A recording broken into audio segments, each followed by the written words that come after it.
Ilusio izugarria egin zidan zuen deiak, proiektu hau aurrera eramateko. Erresponsabilitate puntu batekin ere, noski, lehenik eta behin Mikelekin dudan erlazio pertsonala. Baita orkestarekin dudan erlazioa ere, orain dela 10-12 bat urte, egon nintzen asistente bezala, 2 urtez, 2 denboraldiz, Bilboko orkestarekin. Eta gero jakin nuenean ere beste pertsona batzuk zeudela proiektuaren atzetik, Bingen bezala, ez? Eta Koldo Uriarte, beraiekin ere Gasteizko kulturar eszenan, ez? Beti egon gera kontaktuan. Konfiantza osoa daukat eta daukate noski Bingenen lanarekin, ez bakarrik bere ibilbidea, zeren orkestatzaile bikaina da, bereziki sokarekin dauka tratamendu oso berezia, oso ondo lantzen du soka, eta nik uste Mikelen atmosfera hori lortzeko eta pertsona egokia eta pertsona da.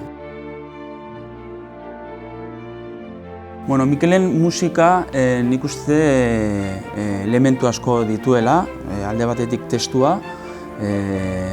Mikelek garrantzia handia eman dio testuari eta hor daude, ez, hainbat idazle eta hainbat olerkari.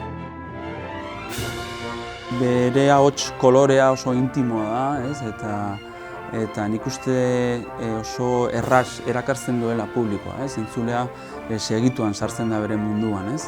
Erakartzen du dauka halako magnetismo berezi bat, ez.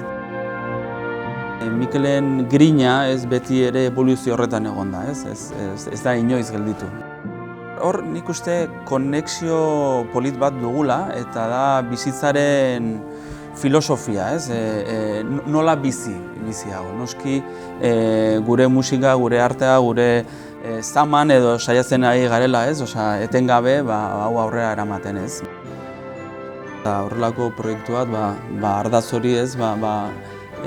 Batzen den momentua iritsi da eta egia esan ederra da. Oso pozik nago hau aurrera ateratzeko. Mikelen 25. urte aurrena eta orkestaren 100 urte aurrena, ez? Eta nik uste momentu hori ospatzea ederra da. Bilboko orkestra eta Mikelen musika bateratzea altxor bat izan daiteke, ez? Gure kulturarentzat. Eta nik uste Bingenen esperientzia hori eta orkestarekin duen lotura hori ikustea, nik uste altxor bat izango dela, ez? Gure kulturarentzat.